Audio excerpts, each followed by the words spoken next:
Good evening, everyone. It is now 7 p.m. I'd like to call the September 15th, 2020 Board of Selectmen meeting to order. It is now 7 p.m. and all three selectmen are present. I'll make a motion that we approve the minutes from the September 1st meeting, 2020. Second. A motion and a second. Any discussion? None for me. I'm good. I only have one correction for Dottie on item 5, the transfer station fees. On that first page, the last line, it should read, instead of a half-year permit will be an option. Sorry, no exclusions, et cetera, at $15. What it should have read was a second sticker will be an option for the half-year permit holders at $15. So I would move to accept the minutes with that one change. I'll second it. Okay. Motion and it's, Wait a minute. we had a motion. We had a motion on the floor, so you're saying, okay, accept the minutes. So I don't think we need a second. We don't need a, so we're still gonna approve the minutes with the modifications that I made, Right. with the original motion in the Now second. you're asking for the vote. Yes, right? now I'm asking for the vote to approve the minutes. Thank you. I'm out of it. It was a long flight. It was a long flight home today.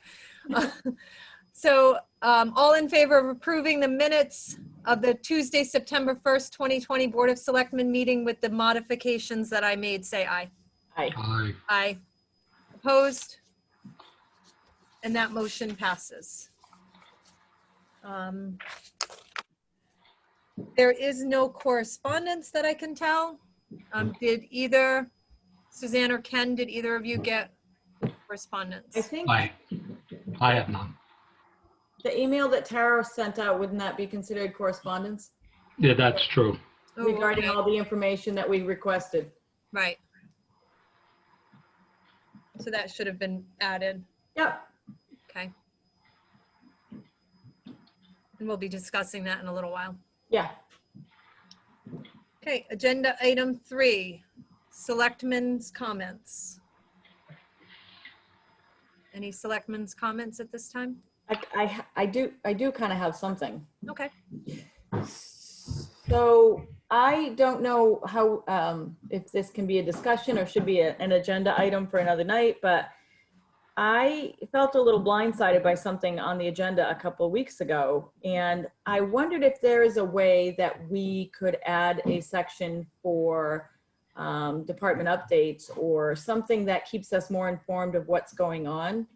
Okay. Either in the departments, in the town hall, or things like that. That maybe something is presented to you before each meeting or at the beginning of the month. Maybe it's just a once a month thing of what each department is doing or what each commission or something to that effect, maybe. Not too lengthy, but just something that keeps us informed. Okay. I think that's a good idea. That's fair. Something we can consider formulating into the meetings. The agenda. Maybe it's just a once a month thing. I just, yeah, don't want to, I just would like to be apprised of what's going on. Okay. Any other selectmen's comments? The only thing that I do have is I understand that from the MISRAC meeting that the ordinance committee is working on some ordinances, and one of them happens to be a blight ordinance. And usually the procedure for working on ordinances is that it goes through the Board of Selectmen, and we ask the ordinance committee to work on certain ordinances. And as everybody knows, back in 13, that blight ordinance was defeated very soundly. And we should have had a discussion on whether or not we wish to entertain that and move forward. Or, you know, there's another ordinance that we could ask that, since we hadn't, you know, unaware that they were meeting or were requested and they're doing this. One was the change in the volunteer fire abatement. So these things need to go through the Board of Selectmen, so that way we have input. We give the ordinance committee or any of the committees the guidance that they need from the Board of Selectmen. Okay. So, That kind of ties back into what I was saying about having some kind of an update monthly. well, I mean, we get updates from the building committee. We get them from Rainey on taxes collected. I mean, we get them in our Yes, basket. we do get those kind of updates. You're Right. right. We get paper Yeah. updates. Exactly. Yeah, I just think that, like in turn, and maybe maybe an update on what they're working on that month. And maybe it's not so much the tax collector, because we get those updates. You're right. And we get some from the building committee. You're right. So maybe it's, people that are starting new projects, or like you said, if the ordinance committee is meeting, that we have an idea what they're working on. Well, in that case, we would be directing them what we feel is needed to be, that they need to direct, and then they would give us a progress report. So a progress report, yeah. Right. So. Okay. And Ken, I'm sorry, I didn't understand it to be that. I thought they made proposals and suggestions and presented it to the Board of Selectmen, who would then decide whether certain things would go to town meeting. So that's No, the way I understood.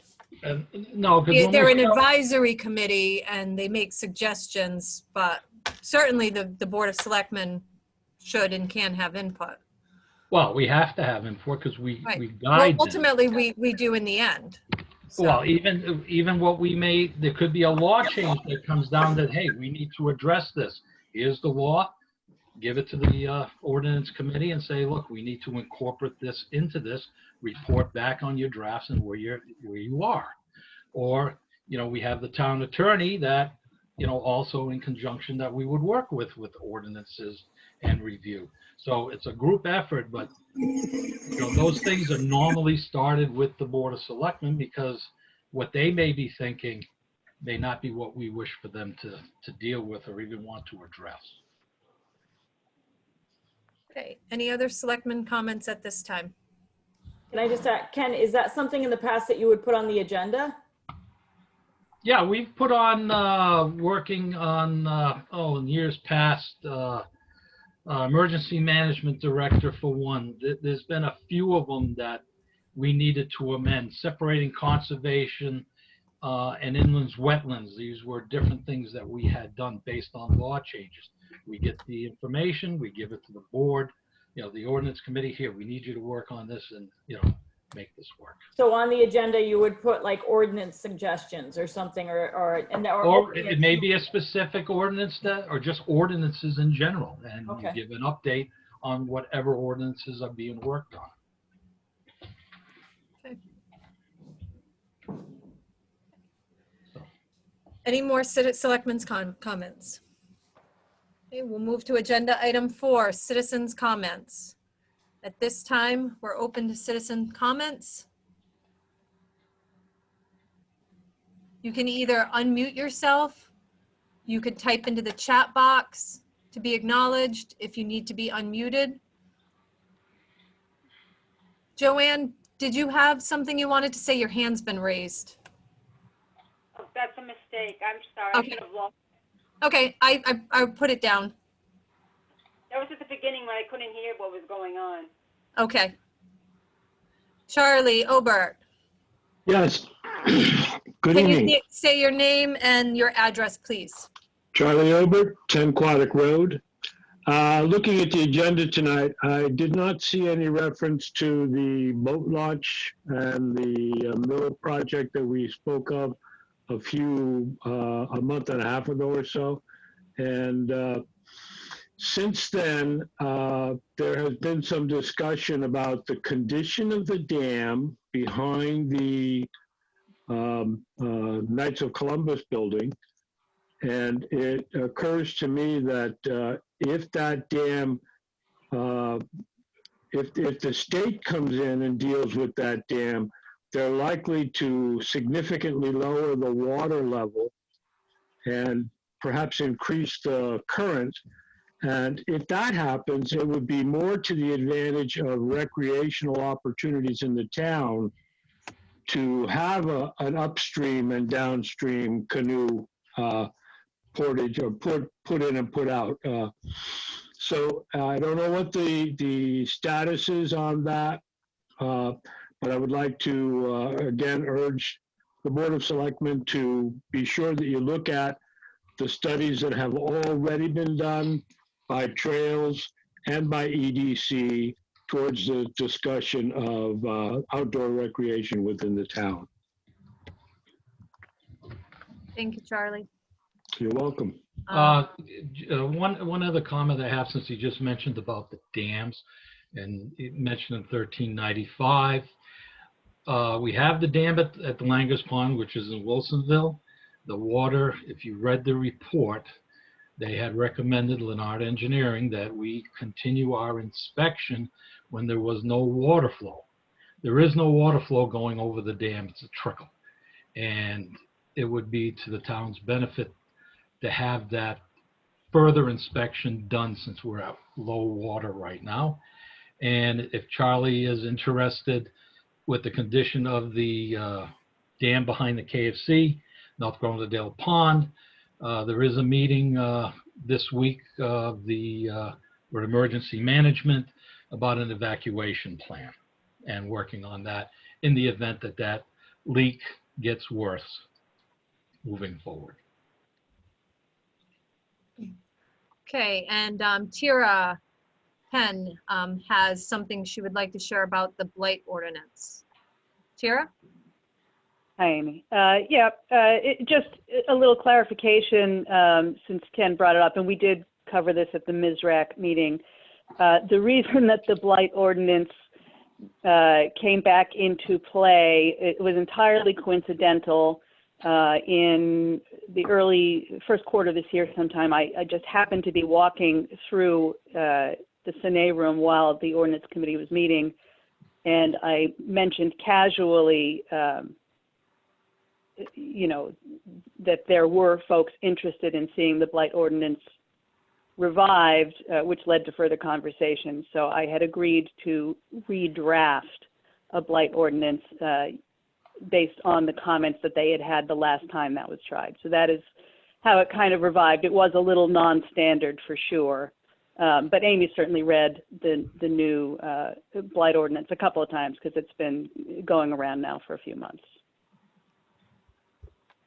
Yeah, I was very familiar with the work. I've attended most of the meetings. I was away for the last one, the last advisory committee meeting, or the ordinance review committee meeting. And again, I thought the process was that they proposed things and brought it to the Board of Selectmen. So make sure I'm clear on that. Any other citizens' comments at this time? Amy, if I may. Oh, absolutely. John Rice, 39 East Thompson Road. Just to give a little more insight on what Charlie was concerned with, Marla had requested the Historical Society about any pictures or information that we had on the dam behind the KSC. Joe I. Martino and Paul developed a bunch of pictures of everything that we had, and I brought it to Marla today, which they happened to be with the Corps of Engineer. Marla, the Corps of Engineer, and Rich Benoit was over at the dam, and I gave her this, what do you call that little, that thing that you put in the side of your TV. I can't think of the name of it anyway, but Flash drive? yes, there you go, thank you. Gave her a flash drive of everything that we had at the Historical Society about the dam, the flood in 55 and 38. But just to Charlie's point is that they are working on something, but I would suggest probably to check with Marla. That's it. Thank you, Amy. Thank you, John. Any other citizen comments at this time?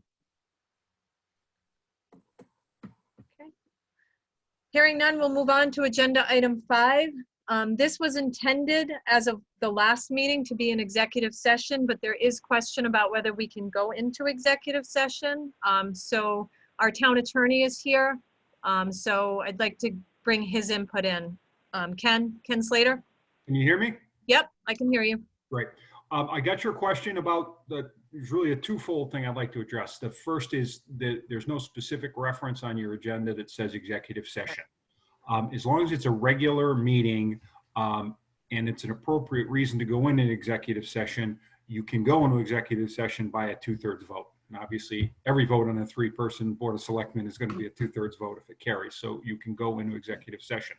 The one question is the subject matter, whether it's something that you can go into executive session on. And the two, if it is a general issue of contract negotiations or a matter that that is something that you have to do in open session, with the exception if there can be certain bidding procedures that can have a level of secrecy to them, obviously giving the bid, negotiating or considering price for buying real estate or leasing real estate with the idea that the public should know what the town is interested in buying or selling for because it could affect the price in disfavor of the town. Another is to discuss potential claims or litigation. Pending litigation doesn't mean that it's actually the town has been sued or the town is going to sue, but if the town wants to investigate potential claims it might have, for example, claims that relate to a lien that it might have, or claims related to, as mentioned earlier in the agenda or earlier in public session, there was questions about dams. If the town had an issue and wanted to discuss whether or not it had any claims against the owner of the dam regarding causing it to be fixed or corrected, that could all fall into the general umbrella of potential claims, litigation claims. The last category, one that we use that it's not exactly spelled out this way in the Freedom of Information Act, but if the discussion involves the disclosure of something that's otherwise confidential, you can go into executive session. So if you were to ask for my legal opinion in writing, and you intended to keep that as attorney-client privileged communication, we can go into executive session for the purposes of discussing my opinion, because it's a writing that you're going to want to protect from disclosure. So in the general subject matter of what I think you were thinking of going into executive session on, what I could think of the reason, and you need to reflect it on your records when you go, on your minutes that you went into executive session. In this context, I think it would have to be related to a potential a potential litigation, a potential claim that you might have, or a fear that you might have a claim. But if it's general discussions about a contract or negotiations for some kind of a deal, that in and of itself, if it's not related to real estate, does not give you the right to go into executive session. So I can see grounds here. It's just we have to make sure it's clear on your agenda that discuss the town attorney's advice with respect to potential claims and on the areas you were thinking of going into executive session on. I'm kind of feeling that I'm okay with this being open session because I had made a motion anyways at the last meeting, which kind of brought it into the public eye anyways. So then the idea is out there. However, this also relates to the dam situation. And I think it's important for the public to hear thoughts on how we can get this rectified. So I need to know because it was brought up, I believe Ken might have said something about at the last meeting that it should be executive session possibly. So I'd like their opinion as well. Suzanne and Ken. I'm fine with this not being executive session. Okay. Well, we've gone into executive session over matters of this before. Ken has attended it. Right. It is a negotiation that can affect a few entities, on properties and of the nature. And, I think it's appropriate, in my opinion, to go into executive session because it is a negotiating process and, with real estate and a couple, like I said, other legal entities that may be involved with this, that you don't want to tip your hand one way or the other. That's And I'll just just my jump in opinion. again. And Ken knows basically what I'm talking about with this subject.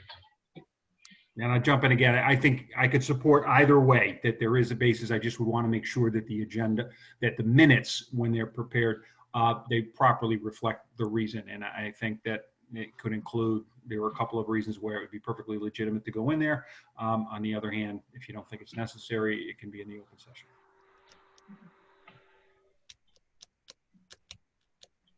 Suzanne, do you feel strongly either way? I don't, I'm flexible. Either way is fine with me. I'm going to vote to keep it just as is. Okay, Acknowledge. Since I already had made the motion. So if anybody's new into this meeting, there are two properties that are being held under a lien. Lien originated, if I'm correct, with the 929 mill. It was dispersed amongst several other properties to kind of spread out the liability of the lien. If I'm understanding this all correctly, that's the way I understand it. One of the properties is the 152 acres which houses the dam that is in dire need of repair. Deep has been out and inspected it. They've given us notice that we could face some type of violation.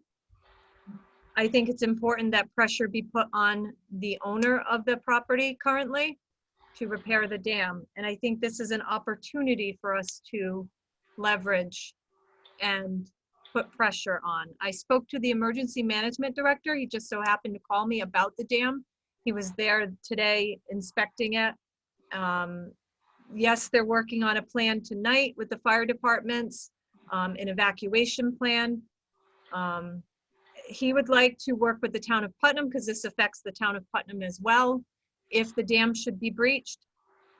And he would like it to go more public so that there is pressure so that the dam is fixed. What I had made a motion the last meeting, I did it openly. I made a motion that we would accept $100,000 and release the lien that is currently owned by Wyndham North Properties, Centerville Bank, on the 49-acre parcel and 152-acre parcel. And my reasoning was because I knew that the dam has been in trouble for a while.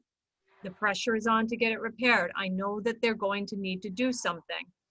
So in having a set amount that will release both properties, it gives them some flexibility as far as finally selling the 49 acres to the developer of the Quinn Shirt Shop, who's going to turn it into solar fields that will power the Quinn Shirt Shop exclusively. So that whole building will be powered by solar. But he's been in limbo because he's been waiting to know that he'd be able to purchase the 49-acre parcel. I don't think that we should be holding up a developer who's looking to do good in the town. It's a win for the town if he can fix that building up. He's proposing market rate apartments in the upper levels and storefronts in the lower levels. that's on 462. Yes. Which has 962, which has nothing to do with the 49 or the 152 acres. No. But the 49 acres holds him up from doing anything else until he can purchase that from the bank. So that's where I stand. I would like to continue with the proposal, but I would like to have a stipulation that the dam be fixed within a matter of a period of time. And should the dam not be repaired in that period of time, that a lien would be put back on the property. Ken, in order to discuss this any further, do we have to have a motion or can we continue to discuss this? Wait. He's muted. There he goes. Always takes a second or two. You have an agenda item, and I'm not at all your meetings, so I don't know what your typical practice is. With an agenda item, there can be discussion without a motion. A lot of boards will not. They'll just have the agenda item and they need a motion before they discuss it. There is no hard and fast rule that says that you have to have a motion to discuss things. generally. But if that's your typical practice, you should follow it. No, I'm willing to have a good discussion on this. Is as long as it's on the agenda and and your discussion is related to the agenda, because you can have some preliminary discussions before you're ready to make a particular motion. Somebody might have an idea and say, what about this? What about that? And then after some discussion, you then can formulate your motion. So you don't have to have it on the floor in order to discuss it. All right, I'll stick my 2 cents in at this point. We've been having ongoing for the last couple of years on the 49 acres. And Ken has been involved with this because he's been reaching out to Mike Liccamelli, as he is well aware. We have had some discussions with the Amy and Steve from the previous board about an offer that was on the table just for the 49 acres. Just for the 49 acres, not including the 152 at that time, we had an offer of $96,000 on the 49 acres. Now we get an increase of $4,000 for 202 acres. If we were that concerned as a board back then, we should have taken the deal at $96,000 for 49 acres, which based on what was going on at that time on the 384 was appropriate. It was broken up into 4 increments. It would have paid off this and we could have continued. But at that time, the board chose not to continue to negotiate and not move on it. So at that time, the board was not overly concerned with helping the developer out. They felt that the deal that they had with the bank should have all came to the town to resolve this issue. The deal was more than fair, and now we're going to give them 152 acres for $4,000 more? I think not. The public ain't going to like it. We should have done this before, but the board decided not to. And I guess the fact that the dam has been failing for years was never brought to our attention. The dam, we've had Are discussions you saying it's about- not a serious issue? The dam I is never not- had a discussion. Amy, the dam is not the issue. It's a huge issue. Putnam Bank has the issue with the dam. That has been ongoing for several years. And there's no pressure applied to get the dam fixed. DEP had Leonard Engineering the same time we did Langer Pond to come out and do an inspection on it. That was turned into DEP. DEP should have been putting the pressure on it because it's a high-risk dam. It's all on DEP. You can ask Marla. They've been sitting on this.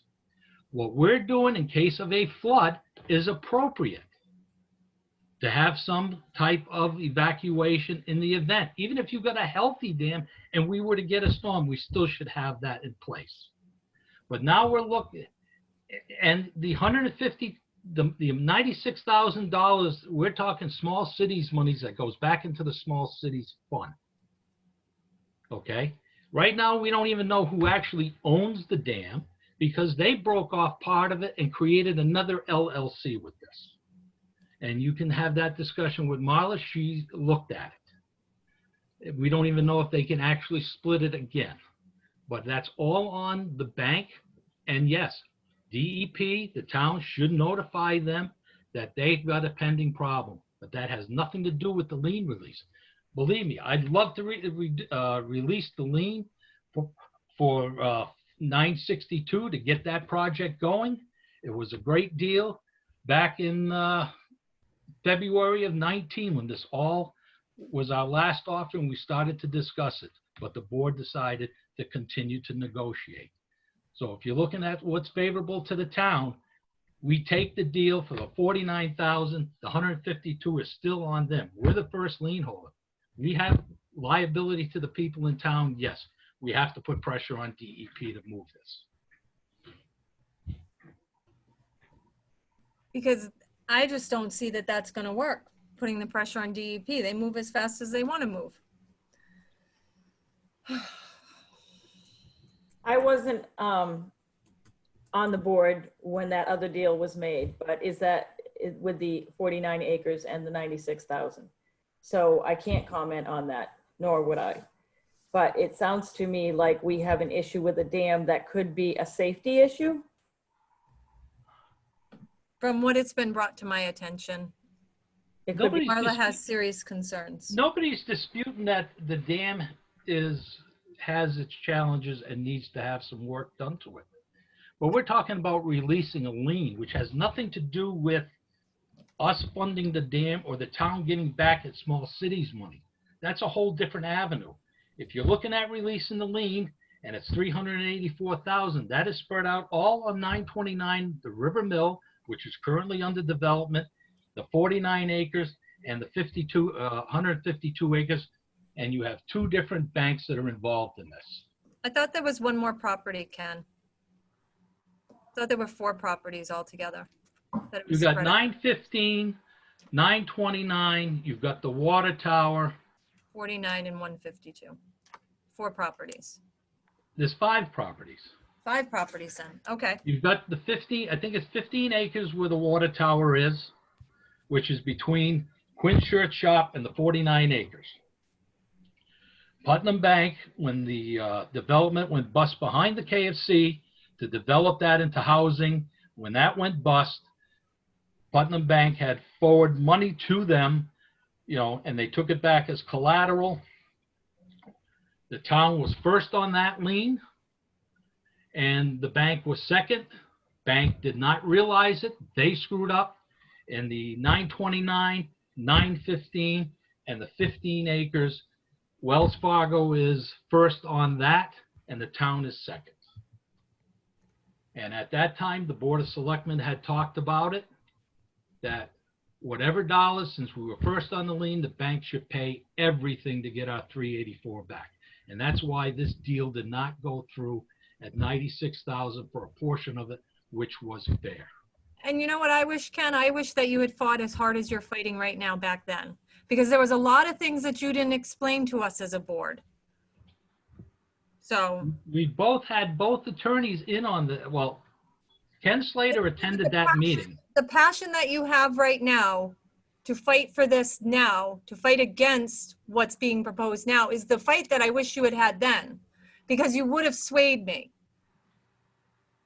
I'm complimenting you. I think this is great. Do you want to make another proposal at this point? Because I'm willing. I just want to get this settled so we can move forward, but that we can also start maybe putting pressure on. We should be putting pressure on the bank. They need to repair this dam. Marla we can put pressure. The Board of Selectmen can send them a letter. Ken Slater can do that and draft that for the town. Is there something that you would like to propose that we make an offer to Wyndham North so that we can get this moving forward? That we contact Mike Licamelli, which was acting on behalf of the bank at that time, and we should have accepted the 96,000. But again, when that was proposed, the Board of Selectmen decided they wanted everything on that sale. I know, and that's neither here nor there. Now let's forget that. What do you want to do now? What if we could do something right now? What would you do right now? Right now, I would be talking and saying, based on how this breaks down, that the 96,000 is acceptable. Release the 49 acres. It allows 962 to do it. We had this discussion a year ago, and we should have done it. You were at that meeting. Yes. Steve was at that meeting, and Ken Slater was at that meeting. Right. No, I know. Okay. So would you? I tried to get my point across then. I ran into a stone wall with it. All right. And I'm not going to say any more on it than that. That's the deal we should take. That's a fair deal. We get small cities money back and we reinvest it into the town. And then let the bank decide with the 152 how they're going to deal with it, because we're still first on the lien and it doesn't matter. At whatever we get, it goes back into small cities. But to give them 200 acres for an additional 4,000 is out of the question. Suzanne, what are your thoughts? And I like your passion. I would agree with Ken that we go back to the table. But I think what happened in the past, we have to let go, because I wasn't even part of that. And we can only move forward. That's, you know, that's one thing. I can't see holding up this investor any longer in, you know, turning this into solar fields. So whatever we decide, I hope that we can decide it quickly so that he can move forward. Whether, you know, we go back to the bank and say 96,000 will accept it now, and they may look at us and laugh. I don't know. But the other issue, though, with the dam, it sounds like that is something that we need to, as a town, put pressure on, and have Ken maybe write a letter to the bank and tell them, and, you know, maybe even get more information on it. I'm not really that familiar with the whole situation, but Is it something, Oh, Ken Slater, Attorney Slater, is it something that, let's say we would offer, we'd say there was a previous offer, we're willing to, new board now, willing to accept the 96,000 formally. We would consider releasing the 152 for a set amount, let's say, provided the dam is repaired. Is that even an option? I'm just trying to find a solution for the problem. Yes, based on your discussion you're having right now, I mean, one thing you could do is have the motion for either 96 or 100 related to the one parcel. And that could be an actual resolution on behalf of your board. And then I could communicate the fact that based on our discussion, that the board is, you know, inclined to entertain other proposals with respect to the other property, provided that the dam is brought into compliance. And by the way, you know, the board has decided in light of what's come to light recently and in light of the correspondence by Marla Butts, that, you know, even though it's not the town's responsibility because you're not the owner, you feel it's an important public responsibility to put pressure on DEEP to get the dam fixed. So a combination of I guess that's kind of threefold. It's one proposal that you guys are discussing in terms of limiting the release to one of the parcels, along with leaving the door open to talk about the others, provided the dam is. And by the way, we're going to try to push the issue on the dam, regardless of whether you come up with a good proposal.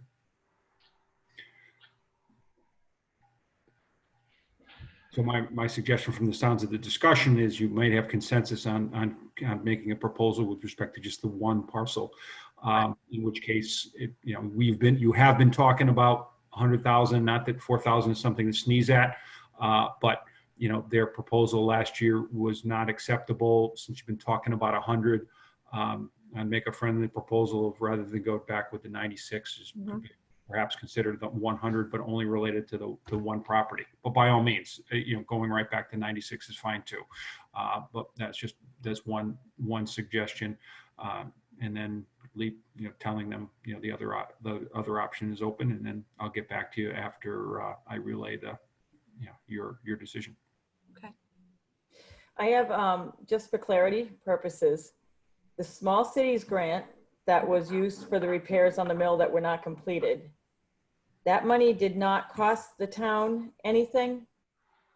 That is not money that we have put out of our pockets, of the town pocket. That's my point. And legally, you're saying this has to go back into small cities to be used at the discretion of the Board of Selectmen? We do have a small, oh God, I can't remember the other one. We do have a small cities committee, and I forget what the other funding is. I just can't, it eludes my thoughts at the moment. But they usually recommend where the money is issued. I mean, this goes back to in the 90s, early 90s, 384,000, rehab the mill, create 100 new jobs. That wouldn't, at that time, the mill owners would not be obligated to own anything. When they didn't create the 100 jobs, the property, you know, we put the liens on all the properties.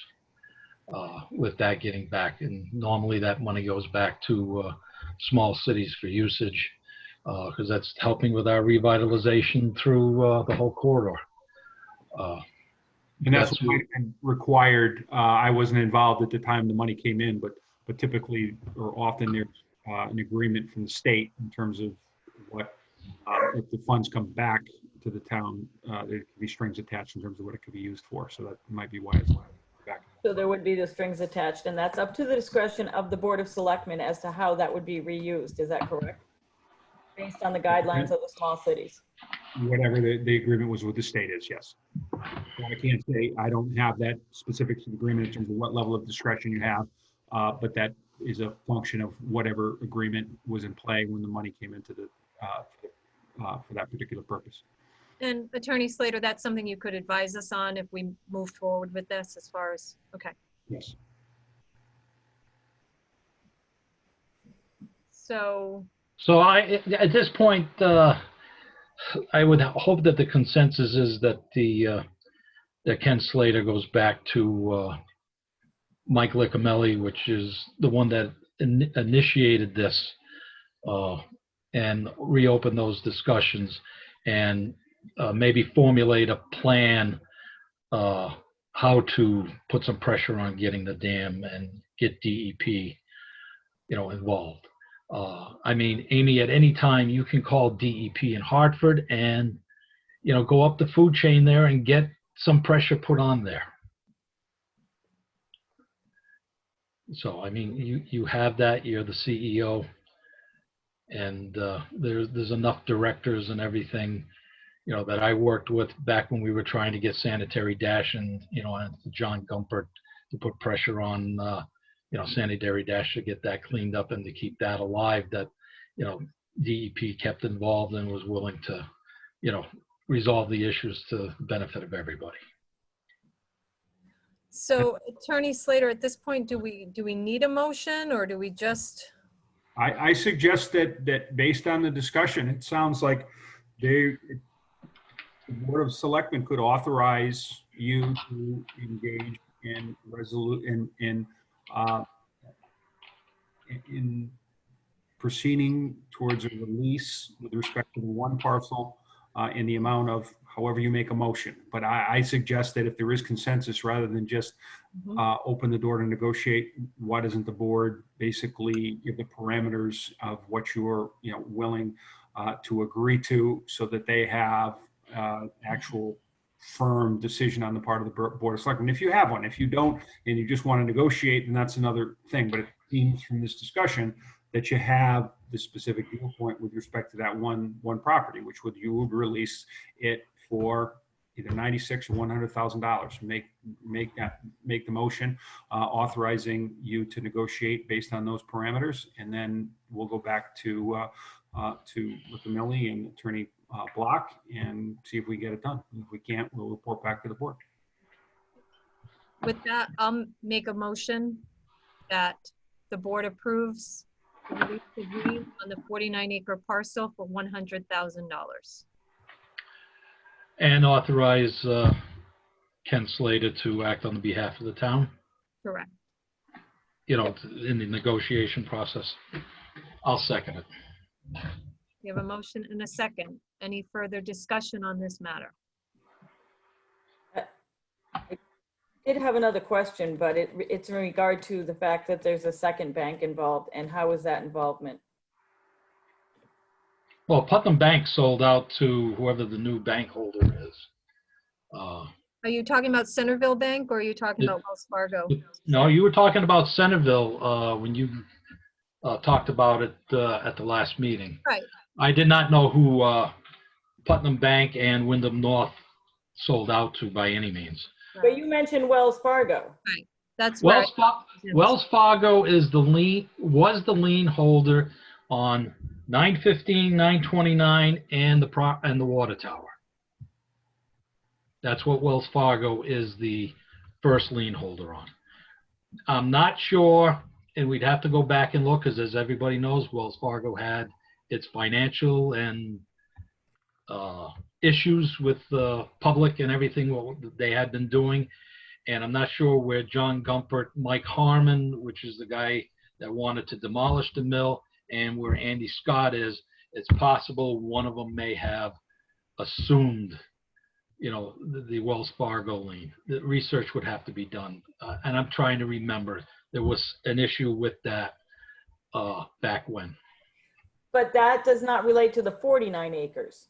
No, that Okay, was Putnam Bank that originally did the loans for the 152 acre development. Once Putnam Bank foreclosed, they turn over their properties to Wyndham North, which is a subsidy of Putnam Bank. okay. So there's a motion and a second on the floor.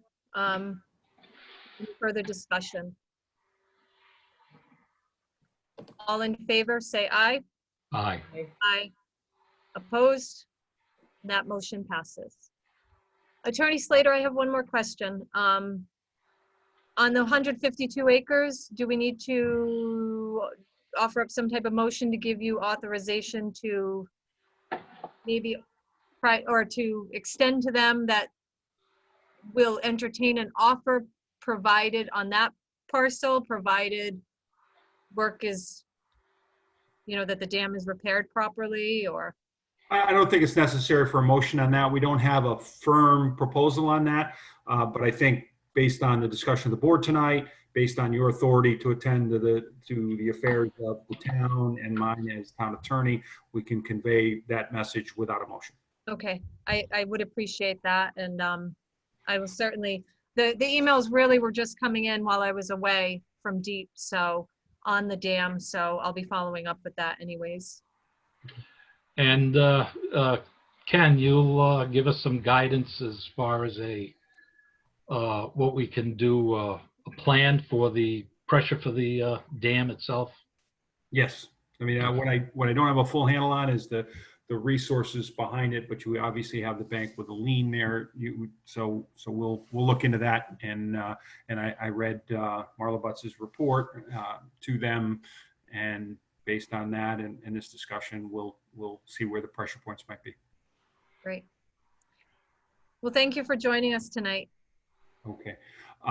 You want me to hold on for the two agenda item down in terms of the resolution, or do you want to make a motion to change the order, or are you all set based on our earlier communication regarding the cemetery grant? I think I'm all set with that. Okay, excellent. Have a great night, folks. Thanks. Thanks, Ken.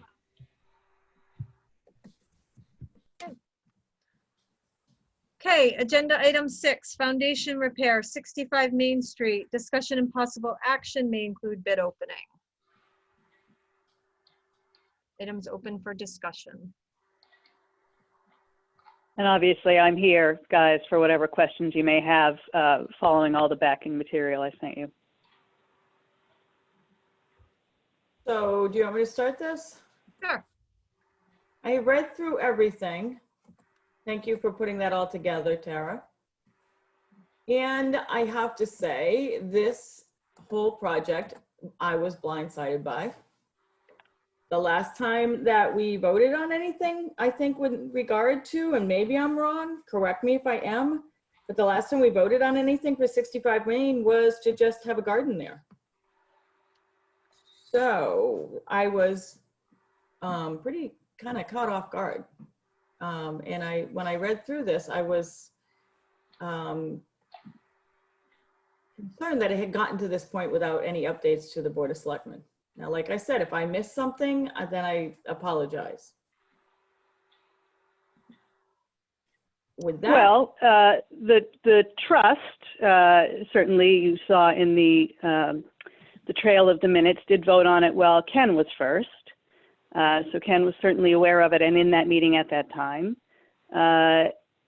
Amy, I have discussed portions of the project, mostly when I've come in to tell her on grants that I've been applying for throughout. And as I raised at the last meeting 2 weeks ago when we last discussed this, there is currently an item in the EDC budget, a line item for projects related to 65 Main.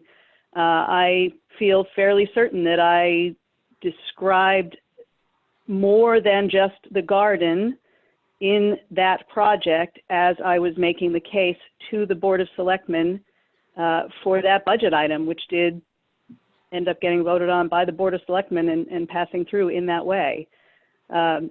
So, When you are looking at a town property, and I'm not even clear that we have the definition as to whether that is actually a town property or is owned by the trust, but big decisions like this need to be approved by the Board of Selectmen. When you're talking about turning the town into landlords, those steps and stages really, those plans need to be presented and approved by the Board of Selectmen, because it looks to me like there could be other associated costs involved and some legalities that we need to go through the right stages and steps in order for something like this to happen. I guess from, Presenting it at the budget meeting is not getting approval. That's my point. right. I guess from when I've looked over everything and listening to Suzanne's concerns, they echoed my concerns as well, but it's hard when you step into a position and you're new, because you certainly don't want to disrupt the apple cart. You don't want to, if things have been in motion, you kind of like feel it out, and because you don't want to be a negative Nancy and turn everything down. But my biggest question is, yes, the Turtle Lot Trust approved rehabbing the building, but the Turtle Lot Trust approved it. The Board of Selectmen didn't approve spending money to rehab a building. And what's also not addressed in this special meeting, Jason LaValle put a number as far as demolishing the building, but do we really know, and from what I understand, the cost to actually repair this building is much larger than just fixing a foundation, from what I understand. But I'm wondering if the full project cost has been considered. And then additionally, who's going to actually manage it? If it becomes a rental property, who's going to be doing the managing of the property? Because the one thing that I've also noticed from sitting in the first selectman seat is that we have a hard enough time taking care of the properties that we do have. And it's a major concern for me. I want the town to be well kept. I want it to be taken care of, but if we're taking on more projects, is that really the right direction? But I guess my bigger question is, it's the Turtle Lot Trust that approved the rehabbing, not the Board of Selectmen. But now you're using town funds, not Turtle Lot Trust funds, to do repairs that the Turtle Lot Trust Fund approved. So at the time when I went before the trust, again, when Ken was selectman, the thought process was that the trust should approve it as the stewards. It is a town-owned property. The hurdle at that time was Joe Lindley had some specific concerns, and that was why I went to Attorney Slater, who just signed off, to ask for his opinion whether the project fit in with the spirit of the original will and deed, in which the town were landlords. The town owned the building and rented the building to the superintendent of schools, remitting the funds to, I guess it was a school trip. So the master plan that has developed over the last year and a half actually returns it closer to its original purpose at its endpoint, and also puts it to a more community-centered use as well. In terms of the funding, I am primarily pursuing grant funding in phases. The EDC funds were approved to put towards projects in general to work on this project. Those could have been leverage into grant funds, which is often a thing that comes up.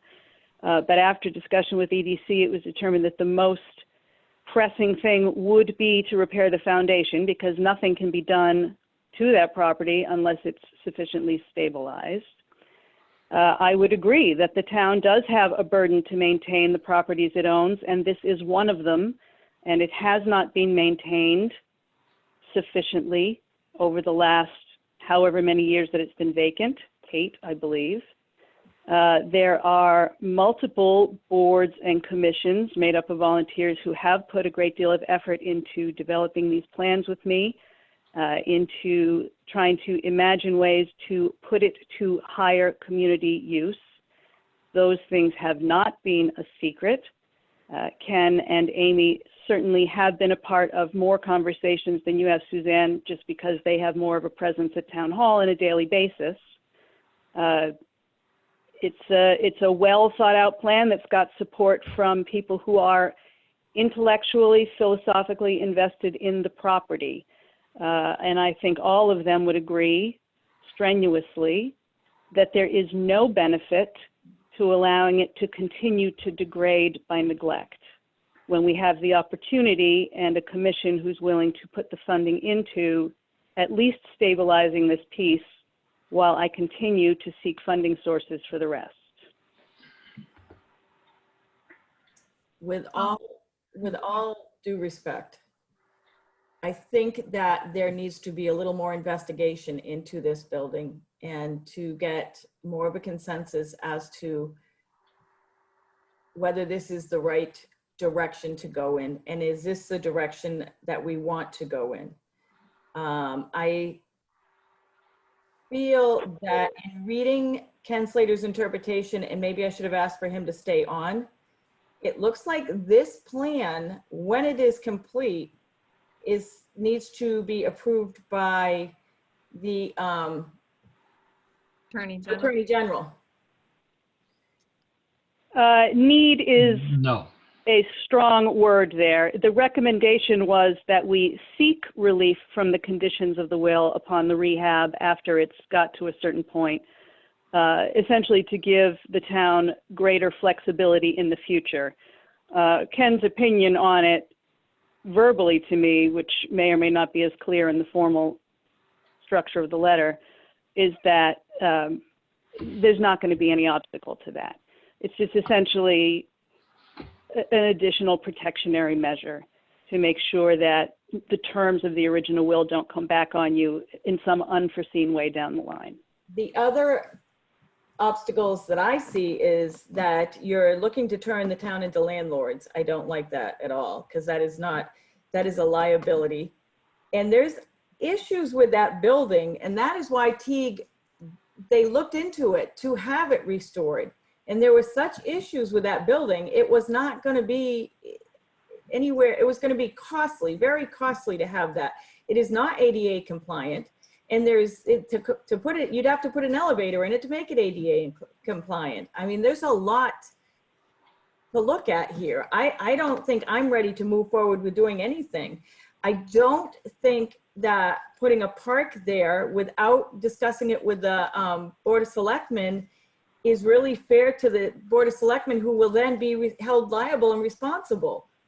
I just, Tara, have a lot of concerns about this when I read it. And like I said, it was new to me. The board, the trustee meeting, I was in the hospital with my mother that night, or I would have been there for the presentation. And I probably would have raised a lot of concerns then, and I would be more versed about it today, but I was not there. So I missed your initial presentation to the trustees. But I do have some concerns, and I would rather see us slow this project down a little bit. With all that Susanna said, I would concur with her that what I would like to see is the full scope of what it's going to cost to rehab this building fully. And secondly, I think if there's a plan in place, which I know there has been, we've talked about small business administration and possibly renting which yes, drew concern in my mind as well. But again, I like to give people the benefit of the doubt and feel things out. But ultimately, that plan has got to be submitted to the Attorney General, according to Ken's letter on September 19th of last year. At this point in time, the town has a goal of making improvements on the property. Let's see where it is. It said, sorry. But without a final plan as to its use, it is premature to submit a proposal to the Attorney General. At some point, that plan has to be submitted for approval. But again, I'd like to know how much the entire project's going to cost before we start getting into small, going to nickel and dime us. It's like the money pit. that old movie. Well, I do have a back of the envelope estimate from Jason LaValle, who walked the property with me. That is not a formal estimate for sure. He worked that up with me to assist me in seeking grant funds for the construction rehab, and comes in between 140 and 170 in his, again, very casual estimate based on a pretty lengthy walkthrough that he and I did last year. And again, I've been looking to phase that out. The more critical pieces obviously would need to be done first. The Historical Society, once it gets to a certain point, may be able to provide some volunteers. They've made some noise in that direction that they might be able to do that. Not all things can be done by volunteers, clearly the foundation being one of them. Remediation of the siding, because at the age of that siding, that would have to be done in a lead-safe manner. So you would have to have a certified lead-safe contractor to do that. But interior rehab, roofing, they had suggested that they might be able to provide some volunteer labor, which would be helpful as well in using as in-kind calculation, again, as I pursue additional grants. And just to, you know, while I understand, Suzanne, that you may have concerns about the town being landlords, again, the original purpose of the will was that the town was a landlord. That was a rental property. So it would only be returning it to its original purpose, which is not to suggest that there are no liabilities involved. Certainly there are. Also, the plan can be fluid. If that piece is the sticking point, that piece can be peeled out. I think it brings it back into the original purpose of the will and deed. So it creates even less of a hurdle if you do want to seek some kind of relief from the Attorney General for the rest of the letter of the deed. But that piece is in its own way the least important. The important piece is getting it back into a use that benefits the community, halts the degradation of the property, and improves the asset.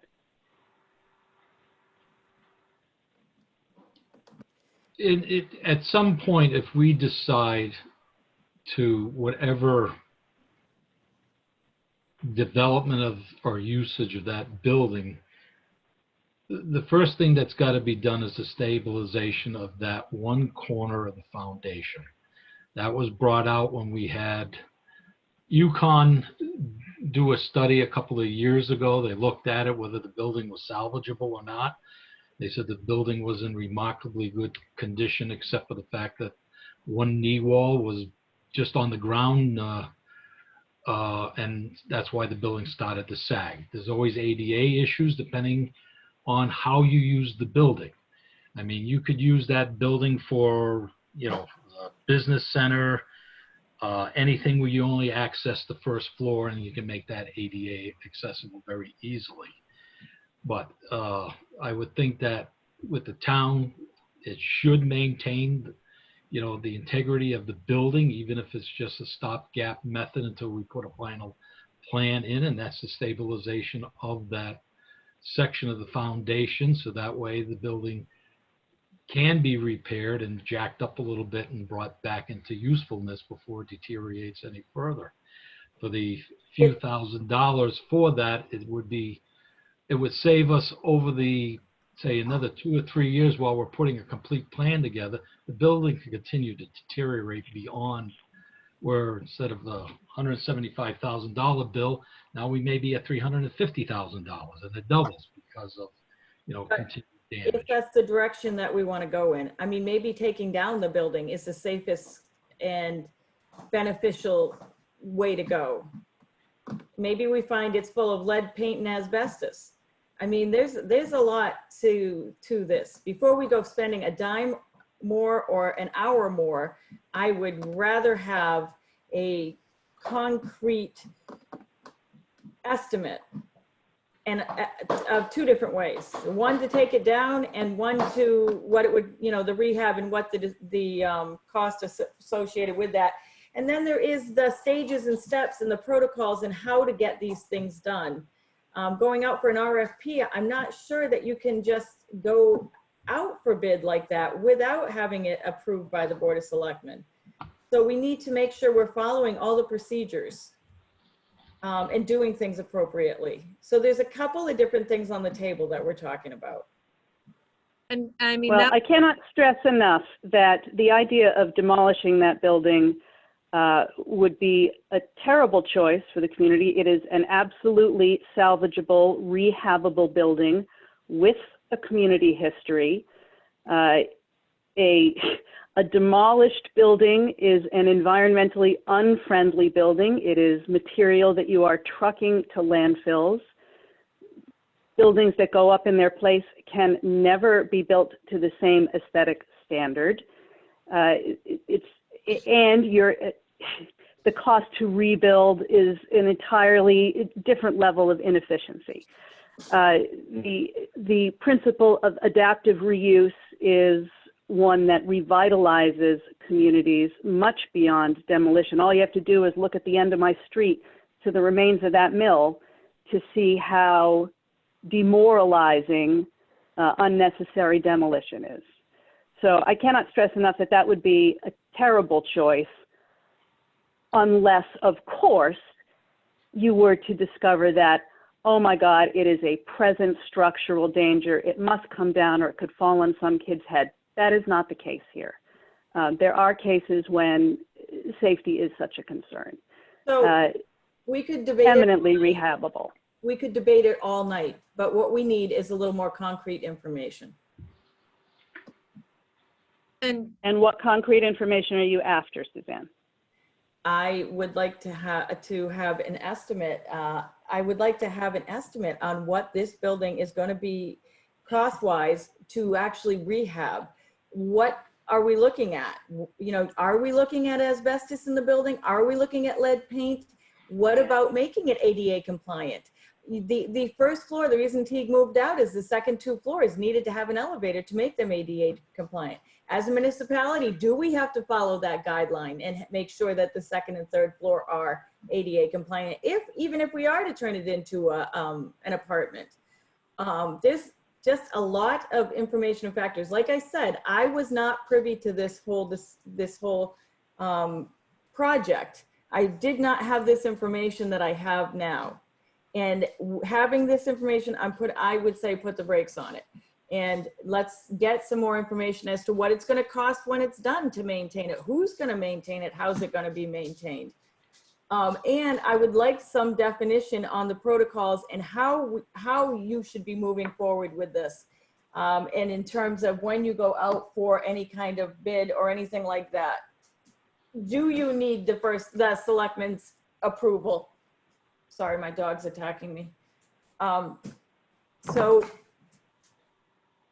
I definitely would like some more information on the building and the structure and whether it is worth investing into. and this is with Suzanne Sorry. bringing that up, because then it becomes, it's not a Turtle Lot Trust decision, it's a Board of Selectmen decision. Because you're now investing time here in writing grants for a property that we think the Turtle Lot Trust owns, or at least part of it. The Turtle Lot Trust does not own it. The town owns it. The whole entire property, not just the land? The town owns the property. So then the town still has to make the decision as far as what it's used for, not the Turtle Lot Trust. So I would agree with Suzanne that we just need But that. I think that was a big part of the discussion for many years as to the owner, not just the ownership, but how it can be used. Right. Well, And then, one of the, and then we submit the plan to the Attorney General and make sure that T is crossed. So as you read Ken Slater's letter, you will see that he advises not submitting the plan to the Attorney General until some substantive work has been done. I thought I understood that was until there was a plan in place. And so we're having concerns about the interpretation of the letter from Ken as well. The other thing with putting in a playground, as you probably know, that has to the foundation and all of a playground has to be just so that there's no issues. There's a lot of liability with a playground. We had a playground there years back. Years back, we had Yeah. a couple of swing sets. Well, they used to have merry-go-rounds too that threw kids Yeah. off. That was, yeah. Yeah, The- well, the equipment that was purchased with the grant money is modern. It's not the death spirals. And we do have the remaining money put aside for the EWF mulch, which is the requirement. We've got all the specs. So it is real playground equipment. It didn't come off Craigslist. We know that. And I don't mean to doubt you on that, but it's just that like I said, this project is pretty new to me. Okay. Last I knew, we approved a garden. We had asked for Ken Slater's opinion on the property, because there was some discussion when we had reached out to Ken, whenever this was dated back in 19, whether or not, if we were to sell the property, we had to get the authorization from the Attorney General, whatever, in order to get the blessing because of the way it was. It had, and I'm trying to remember, I didn't read this thing that closely. Ken had spoken that we could actually tear the building down and retain ownership of the property, and nobody would even worry about it. It's only when you go to actually sell 65 Main property to somebody else. And that was the main issue that was going back and forth between the trust, some on the Board of Education. You know, what could we do with it? And of course, Joe Lindley had advocated, you know, rehabbing the building, whatever income came from the building would go towards the No, I don't. Washington trip. I'm not sure that he did advocate for rehabbing the building. Didn't, well, he voted for it according to the minutes. He did vote for it, but I'm not. Yeah, sure. I spoke extensively to Joe Lindley before he passed about this. That was part of the reason that I went to the trust. He did a walkthrough several months before he passed. It was actually a fairly large walkthrough. Ken Beausoleil was there, Joe Lindley was there, members of MISRAC were there. There's a number of people. It was probably about a dozen people. And I spoke extensively with Joe about this potential project, and he certainly was enthusiastic about it by the time the plan had started to come together. Bill served with him for 8 years on that board, and he wanted to sell the property. Bill actually said to him, no, we should keep it. And I remember them having this discussion, but that's not here, there, or you know, that's moving forward is what we need to determine what stages and steps we need to go through to move forward. Well, I have a plan to move forward, which I'm happy to pursue in whatever order makes you comfortable. If the thing that makes you comfortable next is to get a more formal estimate for the rehab construction, I can certainly do that. And I do want to verify what Suzanne is saying, because one of the comments that Mr. Lindley made in that last meeting on September 19th was that if demolished or sold, some proceeds could be directed to the school to fulfill Mrs. Turtelot's will. This comment from Joe Lindley. So that was probably what he was more in favor of, but no matter what, wanted the property to, you know, or the will to be fulfilled. Right, and I think that was definitely. Yeah, Joe had definite concerns that some funding go to the class trip. That was definitely something important to him. And again, I don't doubt at all that because your husband served with him on the Board of Ed for many years, that conversation happened. But in the time that I have been working on this and the time before Joe passed, I spent quite a bit of time speaking with him about it. And as you see, he did vote to approve the moving forward. He may have considered sale still to be a possibility, but he was in favor of this project. Okay, so moving forward, I would like to see a more detailed assessment of this building with maybe lead testing and asbestos testing. And I would like to see a more detailed information on what it will cost to rehab this building. But I also think this plan needs to go to the Attorney General for approval first, after you have a more detailed plan in place. You have the steps and stages of what you would and how you're going to get there. But I think we need to take a break and figure out if this is the direction we want to go. And we're looking, Suzanne, I would assume you're looking for a Board of Selectmen approved plan Absolutely. versus a trust plan. Yes, this has to be approved by the Board of Selectmen to take on something like this, of this magnitude. Well, since the town attorney has, given us his interpretation, whatever direction that we ultimately come to with the plan and the information, we run it by the town attorney, and he will at that point advise us what direction, whether it's the Attorney General or we continue in the doing it all, as ourselves without a plan. But once we get the information, bring it back to Ken Slater, he will then advise us, what we need to do next, in order to satisfy the intent of the will from the Turtelot family. All right. So we'll await that information and then move to further discussion at that point. Any other discussion on this agenda item? Yeah, actually. Okay. In getting a detailed description of the building itself, if there's a cost associated with that, then I think that needs to be presented to us so that we have an understanding of what it will cost to just have somebody come in and do an estimate or a description of it. Before we don't want to spend, tons of money trying to figure out if it's worth rehabbing or not. Okay.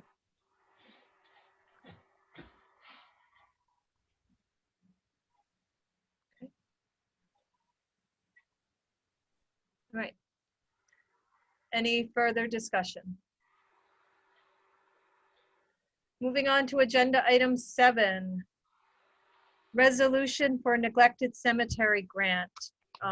Jude, Ken, can you give me clarification on this? In the past, when we do our town meeting in May, isn't there usually approval for you to apply for grants, et cetera? There was always an approval for to apply for any and all grants, et cetera. It's come to my attention that because we didn't have a town meeting, that hasn't been done.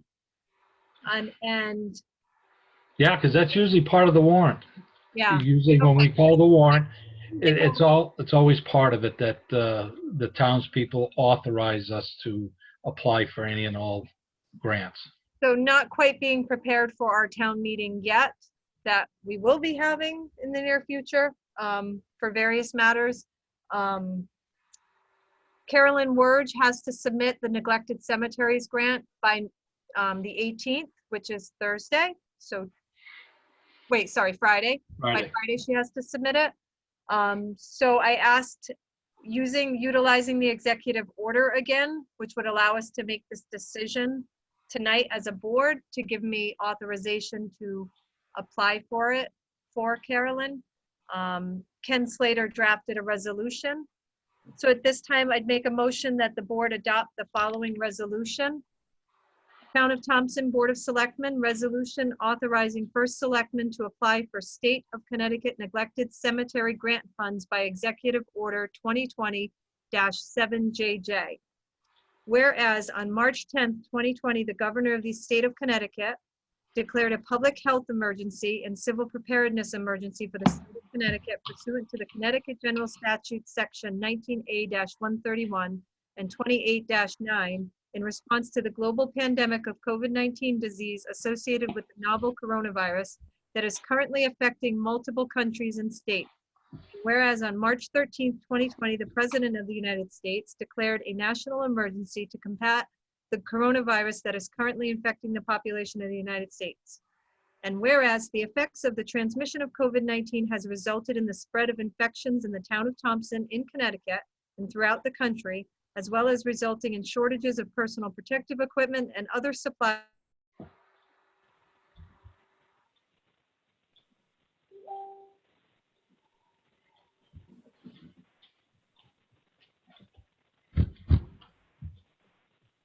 I think we lost her.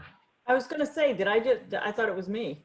No, it froze up and Is she it gone? says she's there, but I think, yeah, she's gone at the moment.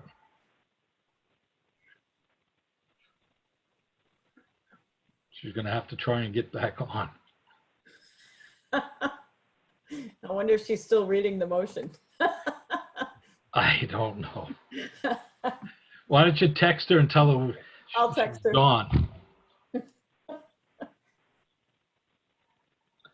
Otherwise, we're gonna be here all night. John Rice is the host now, it says. Yeah, I don't see Amy's name up there anymore, so she. Now she's back, I think. Lost me. Lost you. Don't know how that happened. Okay. I don't know where I left off. The Governor Executive Order 7B, paragraph 1 of which suspends all statutes, charter provisions, ordinances, and regulations mandating open meetings in order to permit any public agency to meet and take such actions authorized by the law without permitting or requiring in-person public access to such meetings and to hold such meetings or proceedings remotely by conference call, video conferencing, or other technology. Whereas on March 21st, 2020, the governor issued Executive Order number 7I, paragraph 13, of which dispenses with any in-person voting requirements, including referenda and town meetings required in-person votes. Whereas on May 6th, 2020, the governor issued Executive Order number 7JJ, paragraph 4, which allows the Board of Selectmen to act on certain time-sensitive municipal matters, including resolutions necessary to complete transactions deemed essential without complying with any requirements for in-person approval by electors or taxpayers, provided that the Board of Selectmen complies with open meeting requirements set forth in Executive Order number 7B.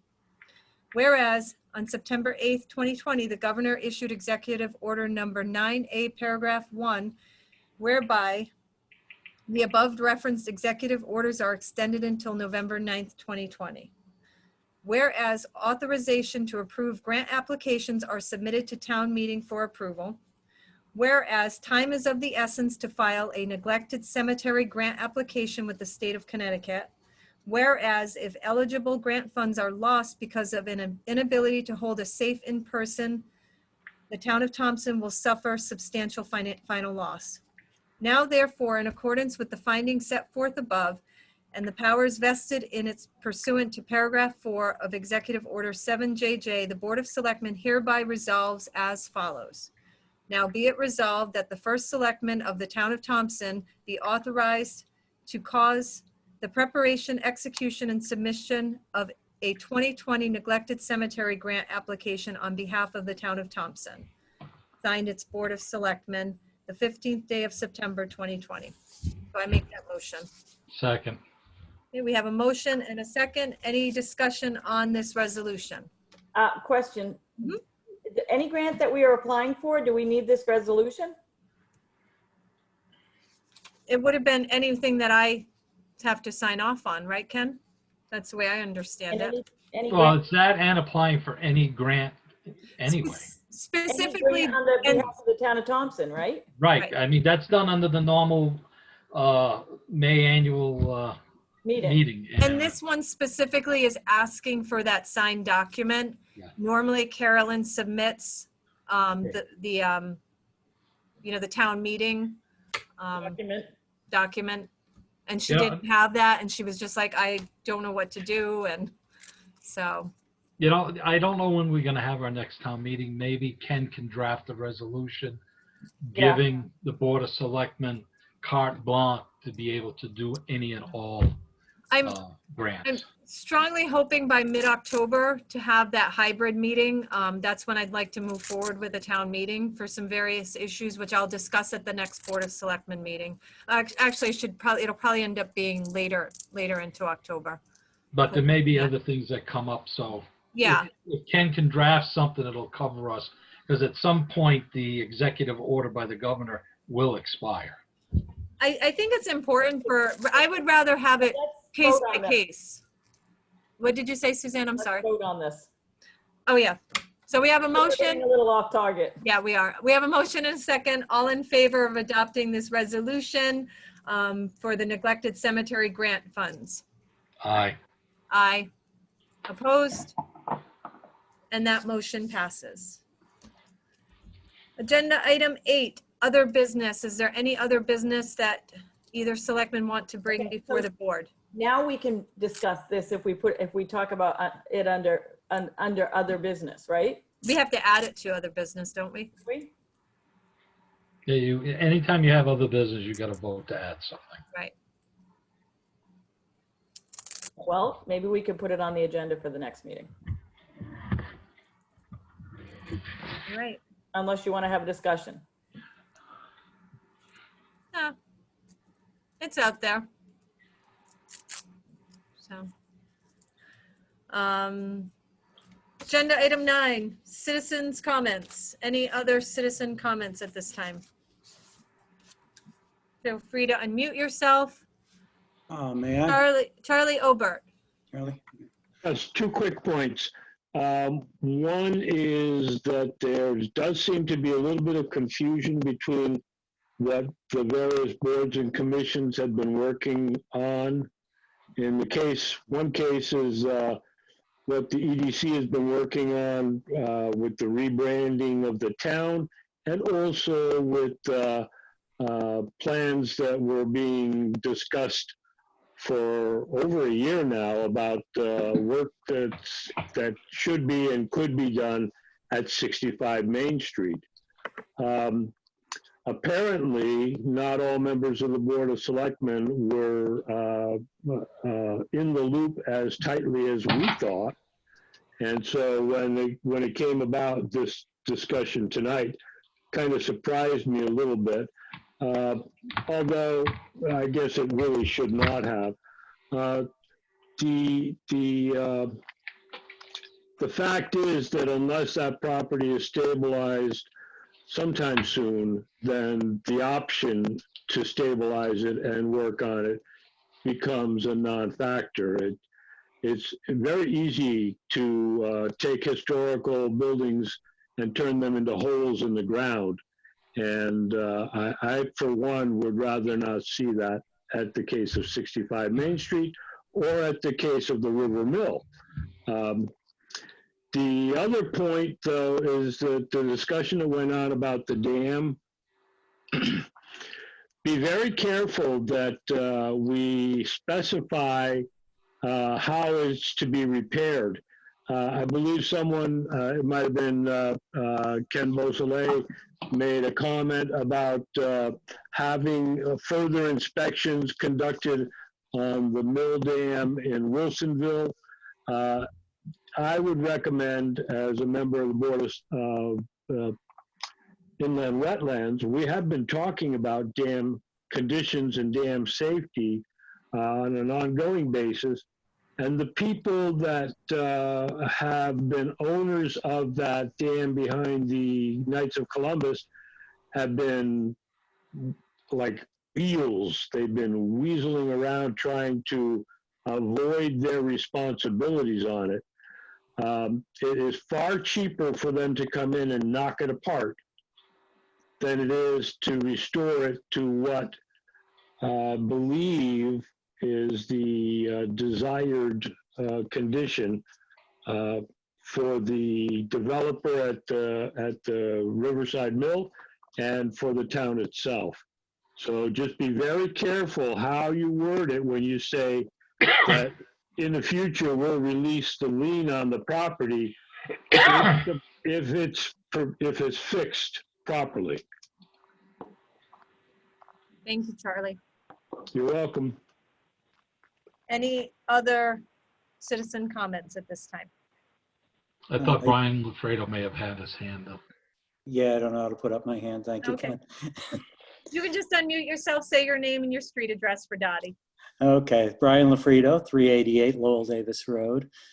Just chiming in on the 65 Main thing. Obviously, I'm on a couple committees with Tara, and I've applauded her efforts to try to rehab and save that building. I also have heard some very good concerns on the part of Suzanne tonight.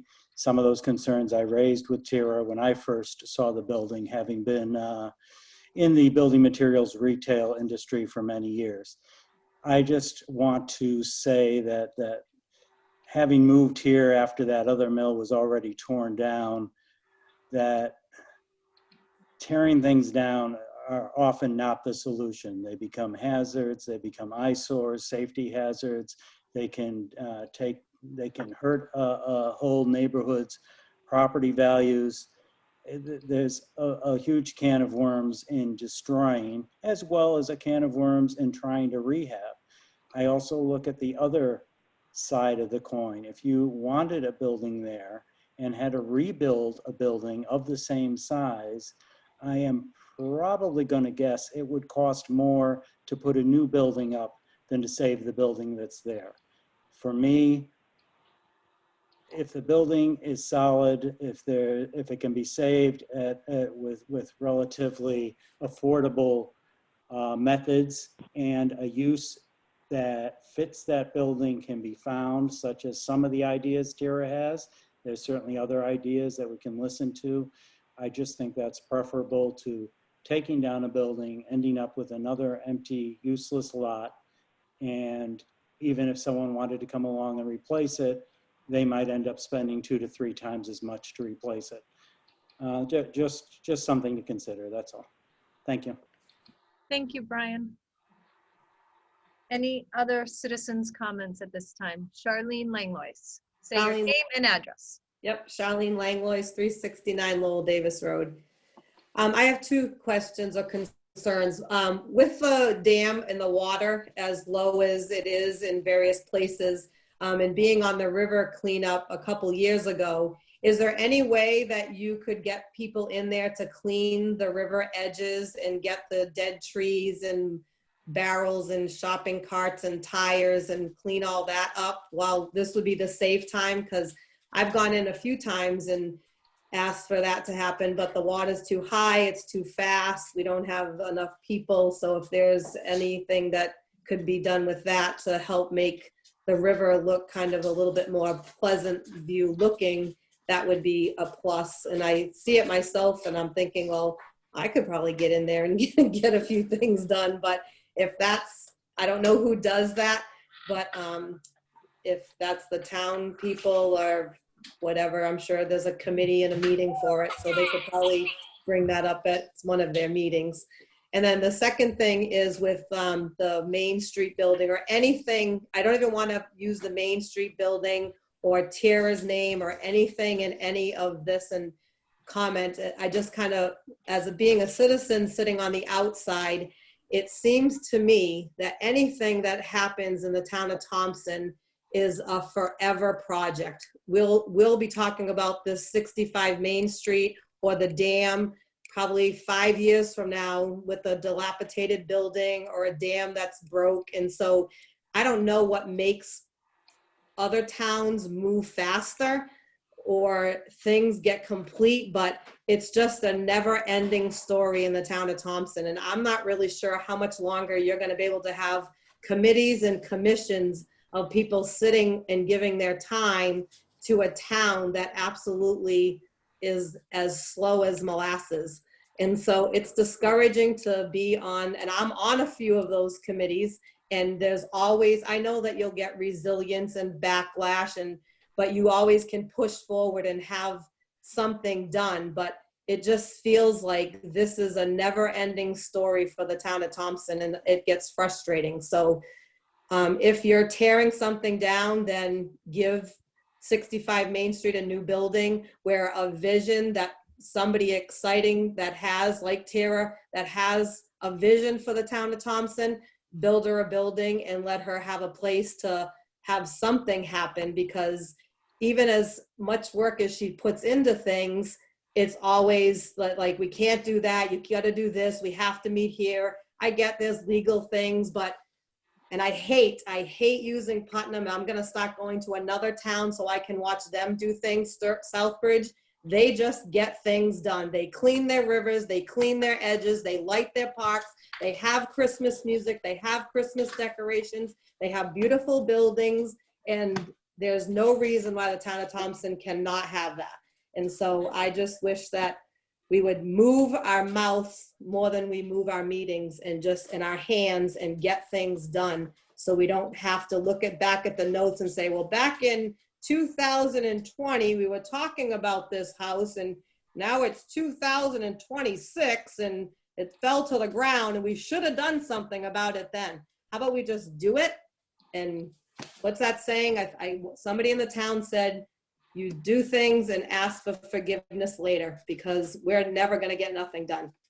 Thank you. Thank you, Charlene. Brian, I don't know if this is Brian Santos. You have your hand up. Did you want to speak? No. Any other citizen comments?